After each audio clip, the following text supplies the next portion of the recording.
ሻሎም ሻሎም የጌታ የኢየሱስ ክርስቶስ ጸጋና ሰላም በስቶላችኋል ቅዱሳን።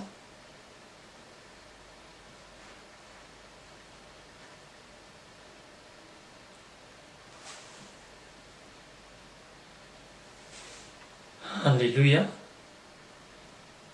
ክብር ለጌታ ኢየሱስ ይሁን።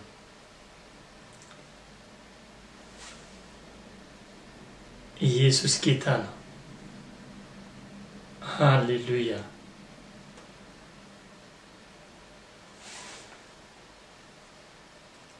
በተከታታይ በየሳምንቱ ባለን ጊዜ እግዚአብሔር እየረዳን የጀመርነው የጸሎትና የጾም ጊዜ በመልካም እየሄደልን ይገኛል። ክብር ለጌታ ኢየሱስ ይሁን። ሁላችሁንም አብራችሁ በተለያየ ስፍራ ላይ ሆናችሁ በእግዚአብሔር ፊት አብራችሁን ለምትጸልዩ ሁሉ እግዚአብሔር ይባርካችሁ ማለት ፈልጋለሁ። መልእክታችሁ ደርሶኛል። ጸሎታችሁ እግዚአብሔር ይባረክ። ስለናንተ ጸሎታችሁ በጣም ያስፈልጋል። ክብር ለጌታ ኢየሱስ ይሁን። እንግዲህ ባለፈው ሳምንት የጀመርነው በማቴዎስ ወንጌል ምዕራፍ 6 ላይ የጸሎት አስፈላጊነት እንዴት እንጸልይ፣ ለማን እንጸልይ፣ በማን እንጸልይ የሚል ሐሳብ ይዘን አብረን ሚስጥር የሆኑትን የጸሎት መንገዶች ጌታ ለደቀ መዛሙርቱ ያስተማረውን ሐሳብ ይዘን ጀምረናል። ክብር ለጌታ ኢየሱስ ይሁን።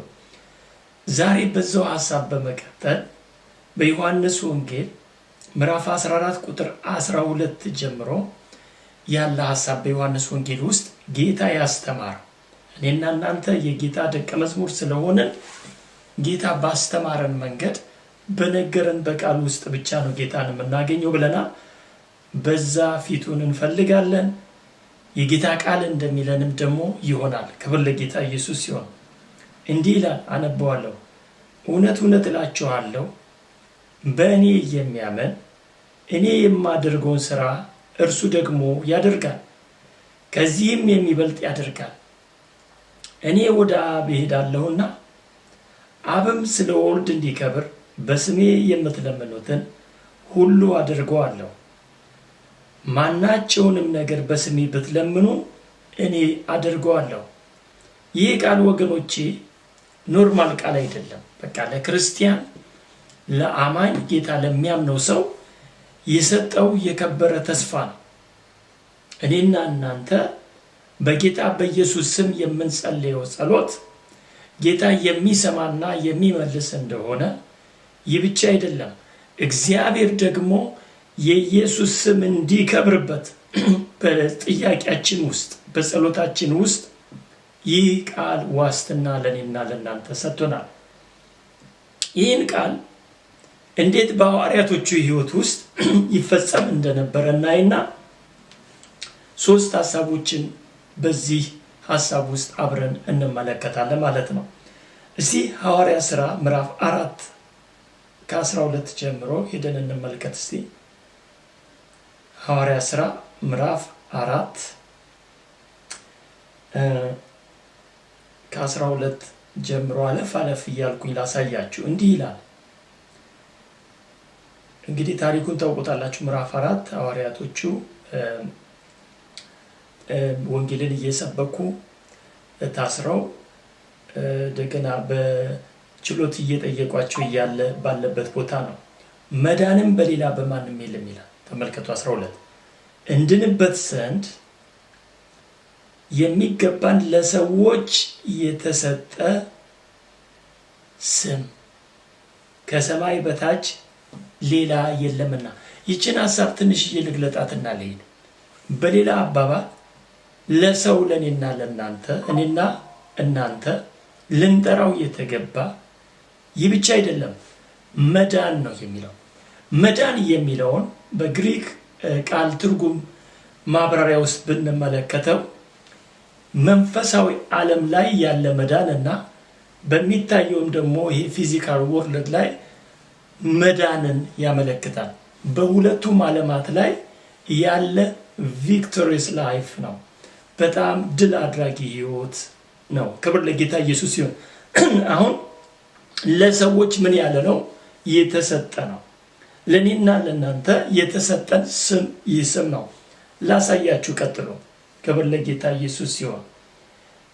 13 ላይ እንዲህ አለ፣ ጴጥሮስና ዮሐንስም በግልጽ እንደተናገሩ ባዩ ጊዜ ተመልከቱ፣ እነዛ ሊቃውንት፣ እነዛ የሃይማኖት አዋቂዎች እንግዲህ በዛን ጊዜ ተመልከቱ፣ ጴጥሮስ እና ዮሐንስ በግልጥ እንደተናገሩ ባዩ ጊዜ መጽሐፍን፣ የትኛውን ኦሪት በብሉይ ኪዳን ያሉትን መጽሐፍቶች የማያውቁና ያልተማሩ ሰዎች እንደሆኑ አስተውለው አደነቁ። ምክንያቱም ከኢየሱስም ጋር እንደነበሩ አወቋቸው። እነዚህ ደቀ መዛሙርት ሐዋርያው ጴጥሮስ፣ ሐዋርያው ዮሐንስ፣ 11 ሐዋርያት ከጌታ ከኢየሱስ ክርስቶስ ከራሱ የተማሩ ናቸው። ወገኖች ኢየሱስ ሁሉን ነገር በግልጥ ያስተምራቸው ይከተሉት የነበረ ሳምንት ዕለት እንዳየነው ጸሎትን ያስተማራቸው ሰዎች ናቸው። እንመልከት አብረን። ክብር ለጌታ ኢየሱስ ይሁን። ስለዚህ እነዚህ ሰዎች ሳይማሩ መጽሐፍትን ነገር ግን ከዋናው ከጌታ ከኢየሱስ የተማሩ ስለሆኑ ይህ ዕውቀት ከኢየሱስ ጋር ስለነበሩ ነው። የኢየሱስ ዕውቀት ነው በእነዚህ ሰዎች ላይ የተገለጠው አሉ ማለት ነው። ከዛስ ቁጥር 16 ላይ ወረድ ብዬ ላሳያችሁ። የታወቀ ምልክት በእነርሱ እጅ እንደተደረገ በኢየሩሳሌም ለሚኖሩ ሁሉ ተገልጧልና እንሸሽገው ዘንድ አንችልም አሉ። ሃሌሉያ! ክብር ለጌታ ኢየሱስ ይሁን። ምክንያቱም ዮሐንስ ወንጌል ምዕራፍ 12 እስከ 14 ድረስ ምን አለ? እኔ ወደ አብ ሄዳለሁና አብ ስለ ወልድ እንዲከብር በስሜ የምትለምኑትን ሁሉ አደርጋለሁ። ይህ ተስፋ ነው የያዙት። ይህን ተስፋ ነው ያመኑት። ይህን ተስፋ ይዘው ነው የሚጸልዩት። ወገኖች ዛሬ ለምትሰማኝ ለምትሰሚኝ እህት ወንድሞቼ ይህ ቃል አይለወጥም። እኔና እናንተንም ቃሉ ልናምን የሚገባው። ከዛስ የታወቀ ምልክት በእነርሱ እጅ እንደተደረገ በኢየሩሳሌም ለሚኖሩ ሁሉ ተገልጧልና እንሸሽገው ዘንድ አንችልም። 19 ላይ ወስጄ ላሳያችሁ። ጴጥሮስ እና ዮሐንስ ግን መልሰው እግዚአብሔርን ቁጥር 4 ሐዋርያት ሥራ ምዕራፍ 4 ቁጥር 19 ላይ ነኝ ያለሁት። ጴጥሮስ እና ዮሐንስ ግን መልሰው እግዚአብሔርን ከመስማት ይልቅ እናንተን እንሰማ ዘንድ በእግዚአብሔር ፊት የሚገባ እንደሆነ ቁረጡ። በጣም ነው የሚገርመው። 20ኛ እኛስ ያየነውንና የሰማነውን ከመናገር ዝም ማለት አንችልም አሏቸው። ያዩትና የሰሙት በፊዚካል አይን ነው የሚያወራው ሐዋርያው ጴጥሮስ። ያዩት በኢየሱስ ላይ ነው። እግዚአብሔርን ያዩት በኢየሱስ ላይ ነው ወገኖች። የሰሙትም ኢየሱስን ነው። የተከተሉት ኢየሱስን ነው። ሁሉን ነገር ትተን ተከተልን ያለው ጴጥሮስ፣ ሐዋርያው ጴጥሮስ ኢየሱስን ነው። ስለዚህ ይህንን እውነት አንክድም ማለት እንዲህ አይነት እምነት ይግባል ሁላችንም። ጌታ ስሙ ይባረክ። ሃሌሉያ! አሁን ተመልከቱ ከ24 እስከ 28 ባለው ውስጥ በደንብ አድርጎ ግልጽ አድርጎ ያሳየናል። ጸሎቱን ተመልከቱ። እኔና እናንተ የምንጸልየው ጸሎት ፍሬያማ ጸሎት ነው። ሰማያዊ ጸሎት ነው። ጌታን ማዕከል ያደረገ ስሙን የያዘ ጸሎት ነው። ቃሉን የያዘ ጸሎት ነው። ከዛስ እነርሱም በሰሙ ጊዜ በአንድ ልብ ሆነው ወደ እግዚአብሔር ድምፃቸውን ከፍ አደረጉ፣ እንዲህም አሉ፣ ጌታ ሆይ አንተ ሰማዩንና ምድሩን ባህሩንም በእነርሱም የሚኖረውን ሁሉ የፈጠረ በመንፈስ ቅዱስም በብላቴና በአባታችን በዳዊት አፍ አሕዛብ ለምን አጉረመረሙ? ሕዝቡስ ከንቱን ነገር ለምን አሰቡ? የምድር ነገሥታት ተነሱ፣ አለቆችም በጌታና በተቀባው ላይ አብረው ተከማቹ ብለህ የተናገርክ አምላክ ነህ። ይሄ መዝሙር 2 ላይ የምታገኙት መጽሐፍ ክፍል ነው።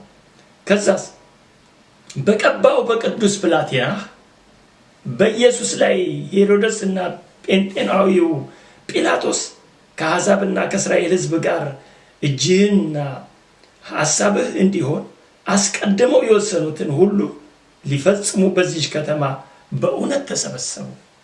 ያ መዝሙር 2 ላይ ያለው ቃል ፉልፊሊንግ ሆነ፣ ሙሉ ትርጉም አገኘ፣ ተፈጸመ ተስፋው። የተነገረው ቃል ዳዊት በመንፈስ ቅዱስ ሆኖ የተናገረው ቀድሞ የነበረው ቃል ኢየሱስ በመምጣቱ በስጋ ወራቱ ውስጥ እንግዲህ ተፈጸመ። ክብር ለጌታ ኢየሱስ ሲሆን 29 እና 30 እንዲህ ይላል። ተመልከቱ። እስከ 31 አንብቤ ወደ ዋናው 3 ሐሳብ እነግራቸዋለሁ። አሁንም ጌታ ሆይ፣ ጸሎታቸው ነው፣ ወደ ዛቻቸው ተመልከት፣ ለመፈወስም እጅህን ስትዘረጋ በቅዱስ ብላቴናህም በኢየሱስ ስም፣ በማን ስም? በቅዱስ ብላቴናህም በኢየሱስ ስም ምልክትና ድንቅ አድርግ። ባሪያዎችህ እነሱ በፍጹም ግልጥነት ቃልን እንዲናገሩ ስጣቸው።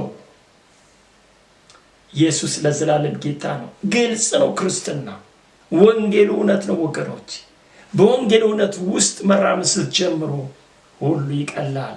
ኢየሱስ ለዘላለም ጌታ ነው። ለምን? እግዚአብሔር ኢየሱስን ስም ነው የሚያከብረው።